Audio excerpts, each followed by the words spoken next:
Hi, welcome to Mastering in Logic. So I did a video like this, very similar for Ableton. So if you're an Ableton user, and as long as I've worked out how to do annotations, right up here is a link that you can go to do exactly what I'm doing now, but with Ableton.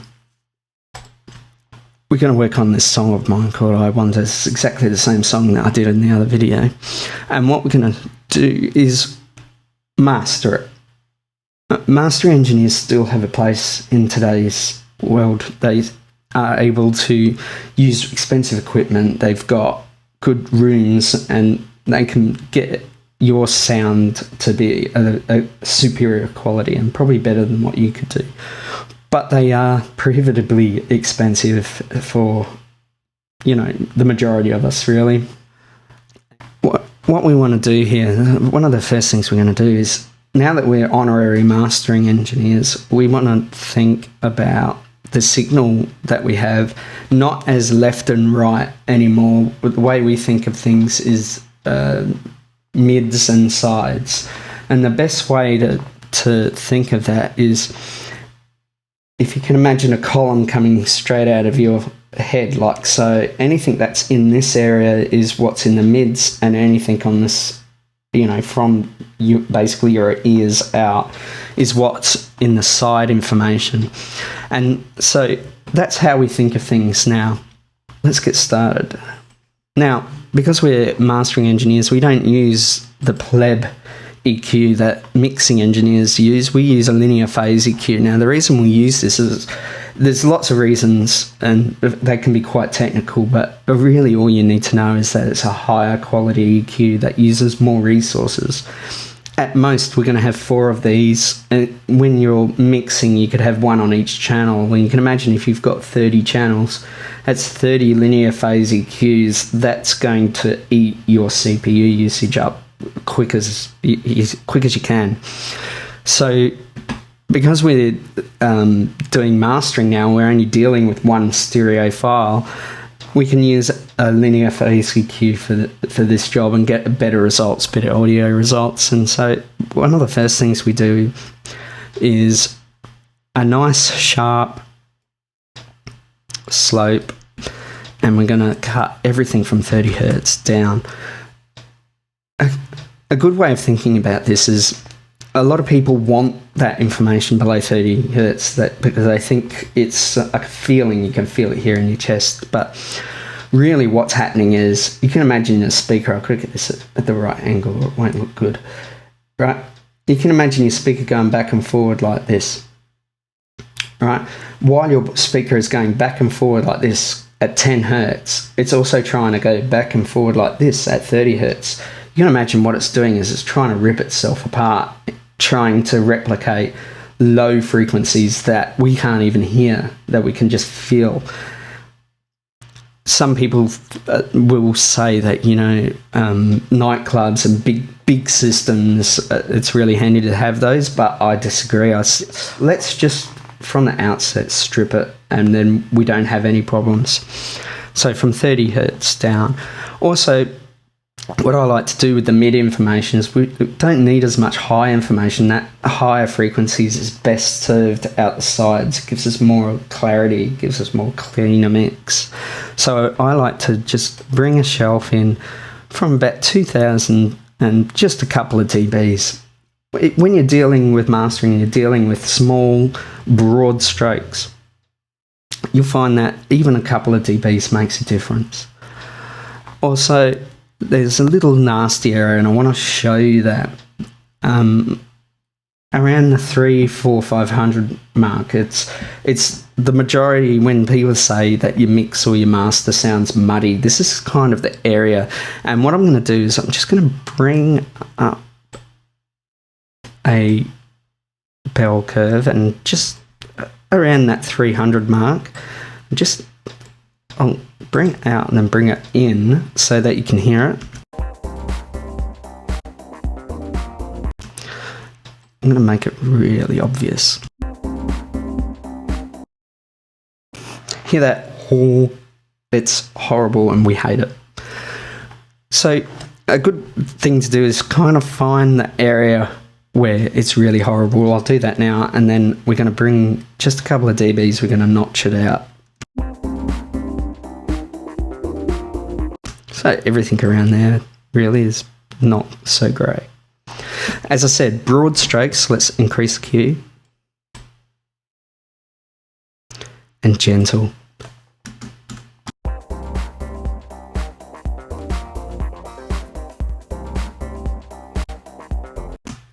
I think one of the things to note is because all we've done is subtraction EQ at the moment, that your mix is gonna sound lower in volume, and that's okay. We're going to bring it up later. Now we bring in another linear EQ now. Oh, actually, before I forget, remember how I said we deal in mid and sides? Well, here's the processing here. We're going to swap that to mid so that all of this EQ is only affecting the mid section. And then we're going to bring in another linear EQ at the end here. And we're going to deal with all the stuff in the sides. Now, the sides is a different story altogether. We don't want any low information in our sides. We just want clarity, we want high, we want air, we want some of the nicer higher frequencies. So let's, with a nice low slope, I kind of like 18, drag it up to around about 200.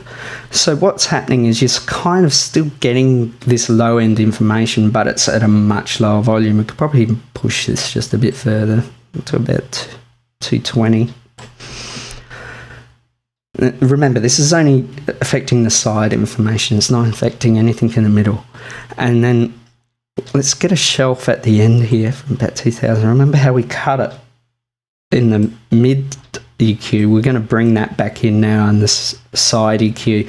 So that's going to give our mix a little bit of width. We can give it a little bit more width a bit later if we need to, but this will give you a little bit to start with.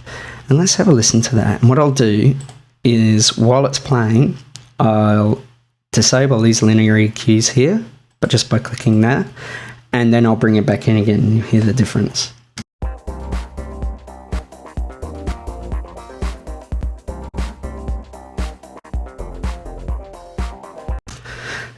So the highs sound higher. It doesn't sound as muddy as it did. And it sounds a little bit wider. Just one more time.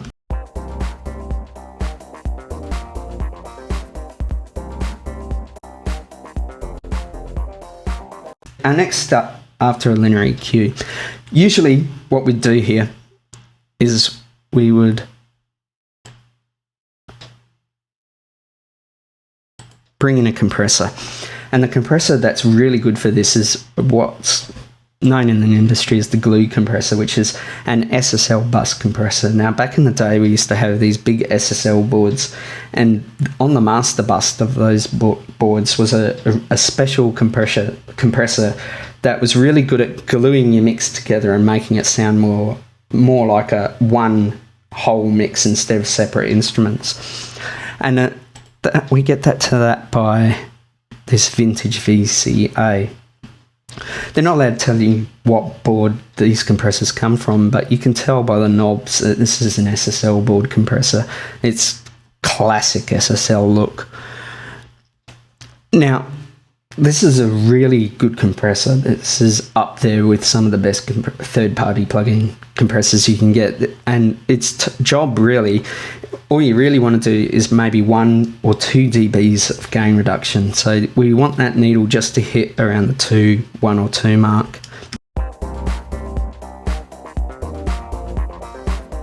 So I'll just bring down the threshold to just give a little bit more compression.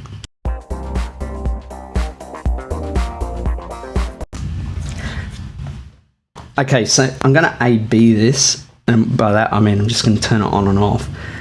And you can just have a listen. Just have a listen to how all of a sudden it kind of sounds better. Sounds like one complete mix instead of just a whole jumble of things.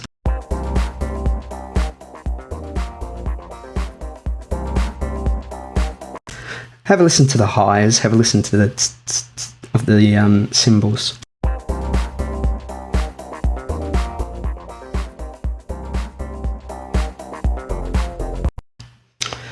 I think what's happening here is we're getting a little bit too much gain, so I'm going to turn this auto gain off. Our brains tend to think of things that sound louder to be better, even if they're not. And I find the auto gain on these plugins a little bit wanky. It doesn't really do it kind of boosts the gain a bit too much. So what I'm going to do is turn the plugin off, bring it in, and I'm going to try and match the volumes between the two.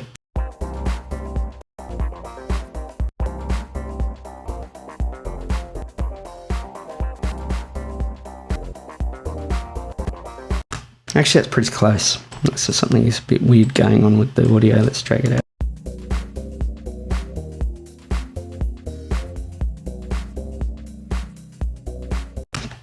That's better. Now, that's the way we'd normally do things, and that's the way we've done them for years, but I've found a better way, and I can actually show you why I think this is better. So if I bring in another audio track, and what I'm going to do is, on this audio track, I'm going to bring in a test tone. But before I bring in the test tone, I'm going to bring in a gain at the end. I'm just going to bring the gain down because we don't want to hear the tone, we're just going to see it. So bring the utility input in test oscillator.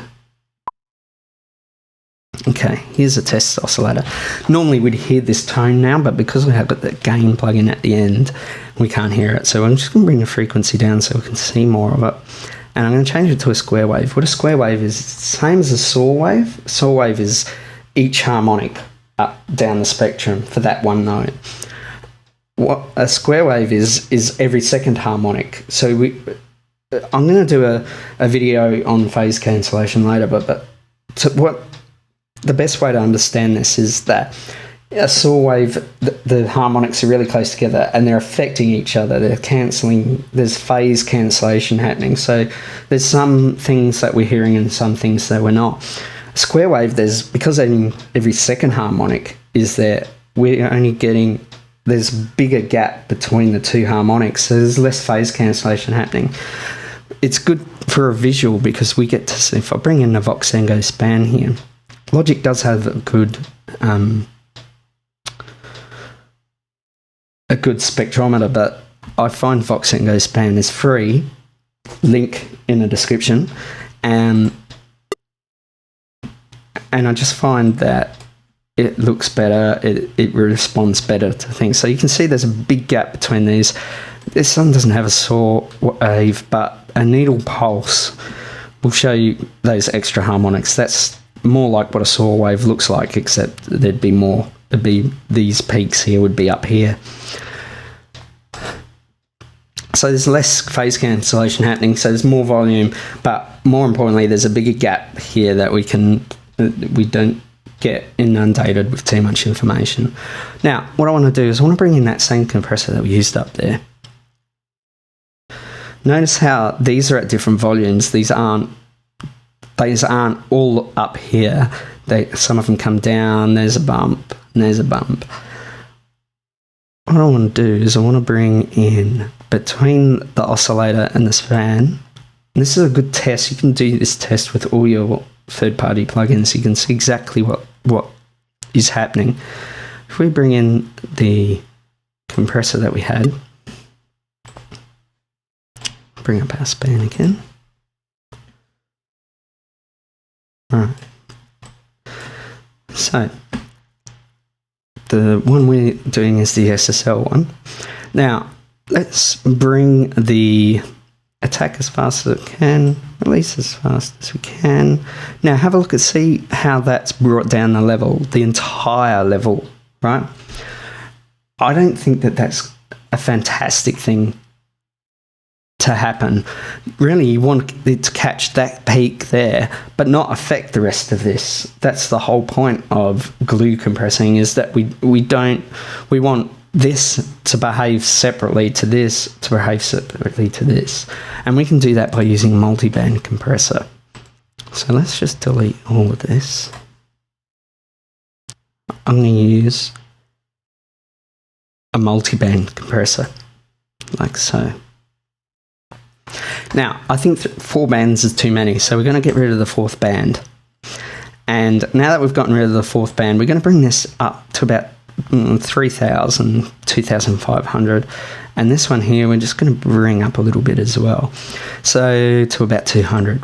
So what that means is anything under 200, essentially what a multiband compressor is and because we've gotten rid of the 4th one, it's essentially 3 compressors. And there's our threshold there, there's our ratio, and there's our attack time and release time there. So it's essentially 3 compressors. And what we want to do is we want to do exactly what we did with the glue compressor. We want to get around about 1 dB of compression, but with a reasonably fast attack time and a moderate release time. The faster you release time, the more chance that you can get distortion happening.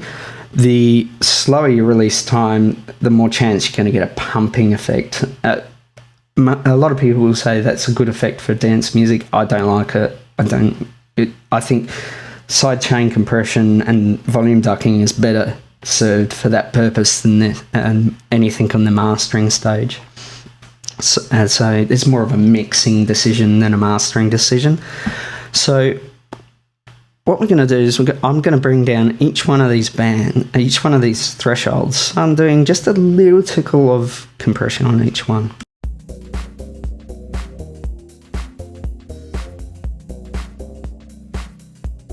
That was too much.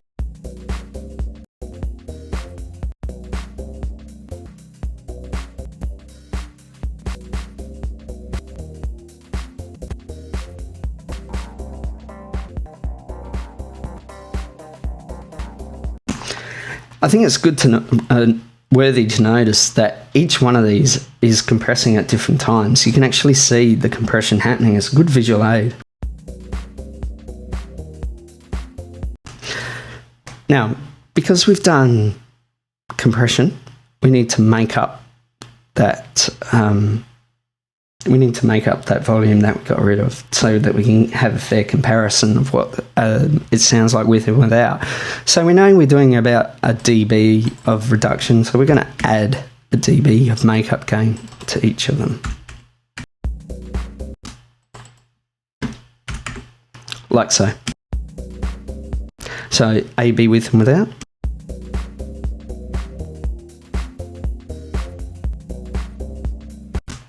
It's really subtle, but I think the thing with mastering is that every step is a subtle step, and it's with each subtle movement you get a better result, and that adds up to being one big better result in the end.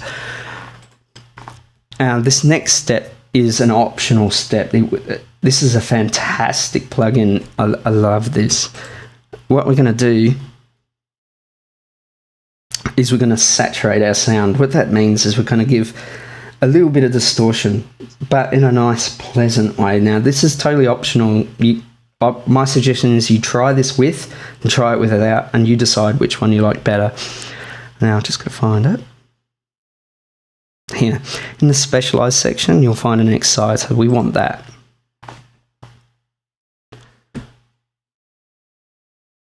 Now, I find the Add Silver to be a really good plugin. Well, that's a really good preset. What that's going to do is it's going to affect everything from 15,000 hertz up, and it's going to make all the highs a bit crispier, a bit crunchier.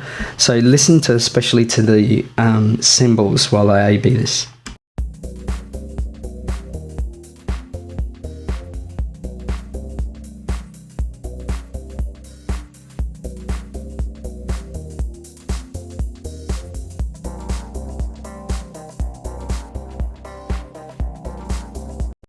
So you can hear how it brings up the crispiness. I don't think it's detrimental to the sound. I think it's adding something, so I'm going to keep it. If you don't like it, don't use it. It's just another tool in your arsenal. Now, whenever you do anything like saturation or exciting, what you're doing is you're adding harmonics, and maybe I'll show you that. We just add an audio in again. Okay, so we're just going to do the same test as we did last time. Okay, so this time we've just got a single sine wave, and what I'm going to do is directly after the oscillator, I'm just going to bring in that exciter that we had earlier.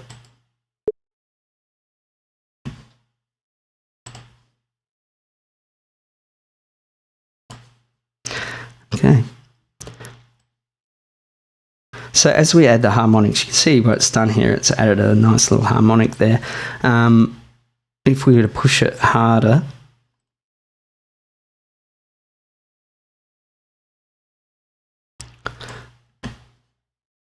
bringing the level up there. What you expect to see is, if I turn the saturator off, what you expect to see is just one sine wave, but what the exciter's doing is adding extra harmonics. Now, not so much with the exciter, but when you're doing things with distortion especially, what you could get is you could get some information down here that you don't want, and plus some of this information here could get unruly, especially like this harmonic here. It's just way too loud. So let's get out of here and we'll go back to our original file. Okay, so now knowing that what we know that we have extra frequencies in here that may or may not be desirable. So what I like to do is do the exact processing here, these three processes, I like to do them again. So in order to do that, push the Alt button down while you drag this, and you'll see there's a green plus sign. That means instead of moving that plugin from the top to bottom, it's going to copy it. We do that for both linear EQs and the multiband compressor. So we kind of don't need this anymore, or maybe we'll leave a little bit of that in, but especially when we come to here, we probably don't need this shelf as much. So we'll just turn that off, because we don't really want to add highs on top of the extra highs that we made.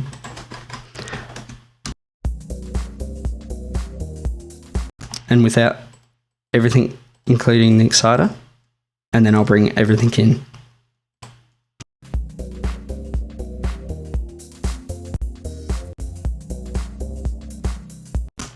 Now, it's important, because we've got different frequencies now, that we check our multiband compressor, make sure that we're not compressing too much, that we're only doing about 1 dB of compression. So I'll turn this on again and just adjust each threshold as I need to.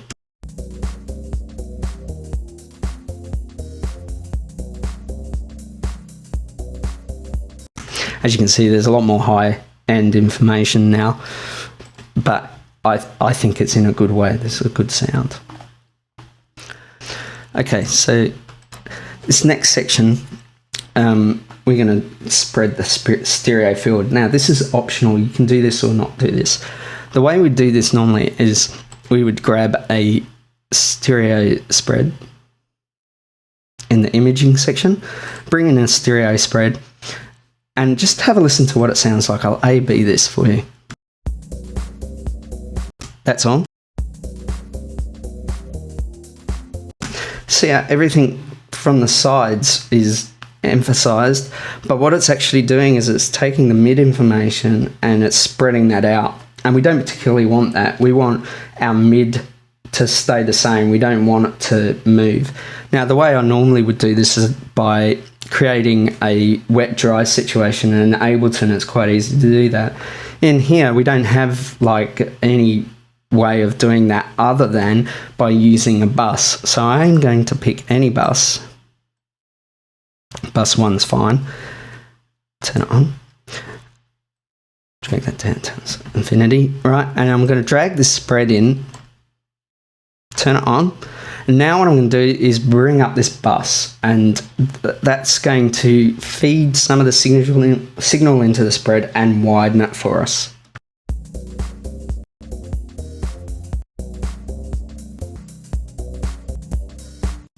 Some really funky stuff happening. Okay, let's try that again. So it's fully dry there, and I'm just going to bring it into taste. What you listen for is you should hear the width, you should hear the spread, widen the mix, but you should still hear that middle intact, and that's what we're going for.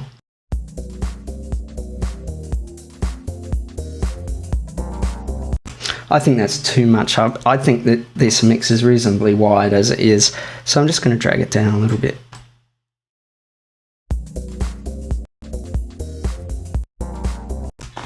Okay, now our final stage is the limiting stage. This is the stage that makes our mix as loud as it possibly can be. Now there's two ways to do this. One way is it helps us to become more compliant with iTunes and that stuff, and it's what Ian Shepherd calls the sweet spot.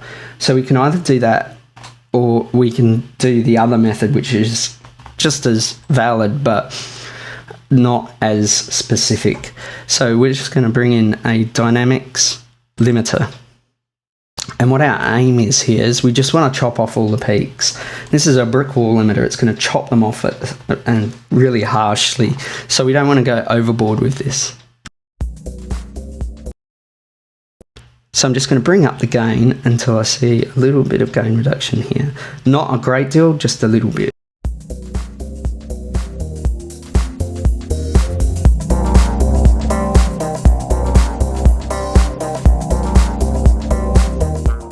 So we're just basically kissing the reduction here.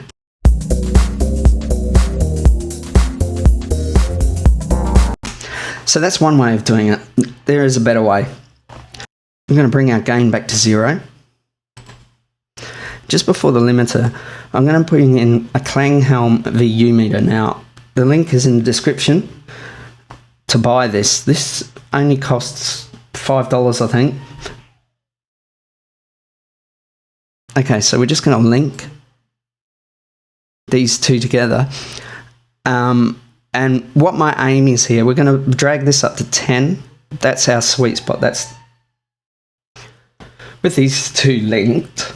What my aim here is I want to get the needle here to just kiss the 0 mark and occasionally go above, but not so much above that it's always in the red, but every now and then going to the red. And to do that, we're just going to bring up the gain for the plugin, which is this little button here. As long as you've got them linked, it will do both channels at the same time. If you find that it's only doing one channel at a time, that's because you don't have them linked. So let's give that a crack.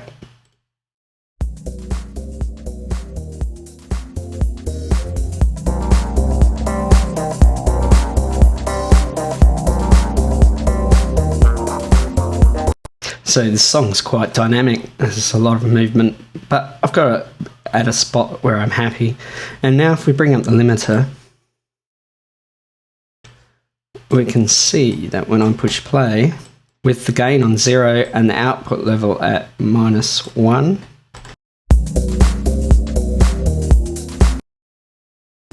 you can see that we're just getting a small amount of gain reduction there, just a small amount. So that's what Ian Shepherd calls the sweet spot. That's the spot where you're getting a slight compression of your sound, but not so much that it's squashing the dynamics.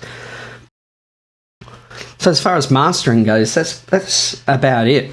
There is probably, if you wanted to, just here after these two linear EQs, what I've done here is you'll notice that all my processing is on the track and not on the actual master bus itself, and that's intentional. Here's the master bus here. You can see that there's no processing on it. That's intentional because if you load up another audio track, so we'll do that now,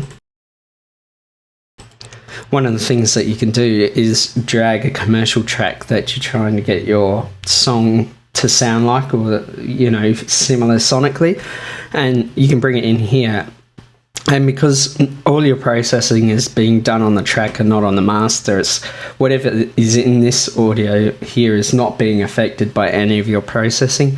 And so what you can do is you can solo this, listen to it, get an idea of what this one sounds like, come back, mute it, come back to your one, and then from there you can like adjust some EQ. And where I suggest you do that EQ is just after this linear EQ here. So you just bring in another linear EQ. Let's say you know that there's a lot more bottom end in the commercial track than yours, then you know you can just lift the shelf. And because you're lifting the shelf after the cleanup EQs, you're not increasing all the bad frequencies, you're just increasing all the frequencies that exist still. And that's just a good way of sculpting your sound at this stage of the mastering to get it to the point where it sounds sonically like a commercial track. My kind of opinion on that is that you should try and get your song to sound sonically like a commercial track actually in the mixing stage. This mastering stage really is just the icing on the cake. You don't really want to make any drastic changes here. So if in the recording if in the mixing stage you get your sound exactly the way you want it, the mastering is going to be a lot easier. That's basically it for mastering with Logic X. Stay tuned for more instructional videos. Subscribe if you want to be notified, and see you on the flip side.